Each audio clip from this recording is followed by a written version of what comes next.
The quarterfinal matchup of IEM Oakland just happened today, and if you followed my advice, you would have won on the SK versus G2 matchup. I ended up putting 15% of my bankroll on there, a little bit more than I usually do. The reason why, though, is I had favored the odds around minus 550 to minus 600 for SK based upon what I saw going through on the pick ban phase and what I had analyzed and predicted. I got actually minus 350 odds, so I felt extremely strong on that. I put in 15% and I reaped the benefits. Some things to note about the match. So the pick ban didn't go like I thought.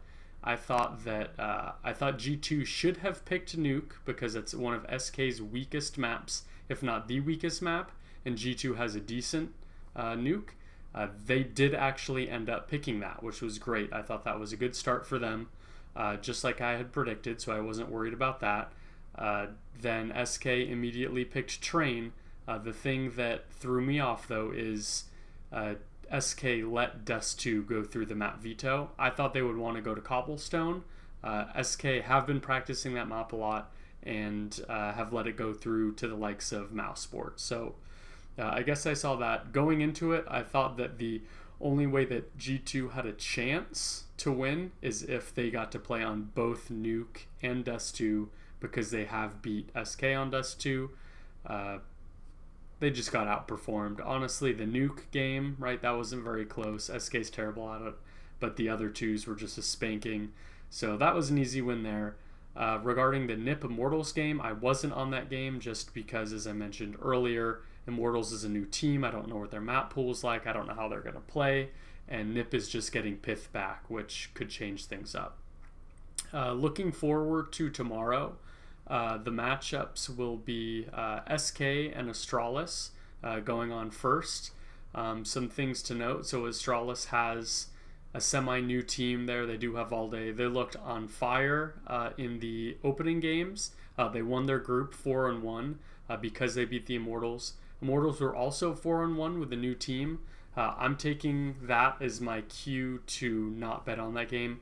I think there's too much up in the air, and I don't have a good enough read on that team yet. I don't know if they're going to choke in the quarterfinals like they always do.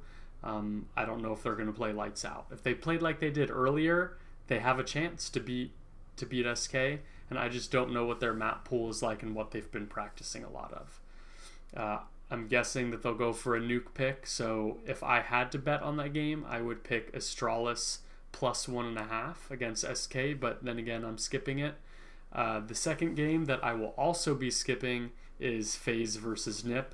NiP has a newer lineup with Pith back in there, right? So their old original lineup, but they're still getting back into the form.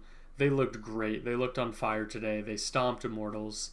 And FaZe, they have a new team leader with Kerrigan in there and Kiyoshima coming back in the lineup. So I don't have a strong feeling.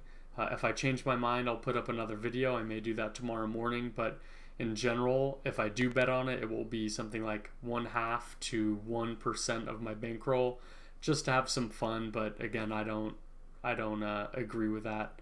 So we're skipping tomorrow. I'll be watching the games. I'll be there live again. Had a blast, and we'll see you guys in the next video.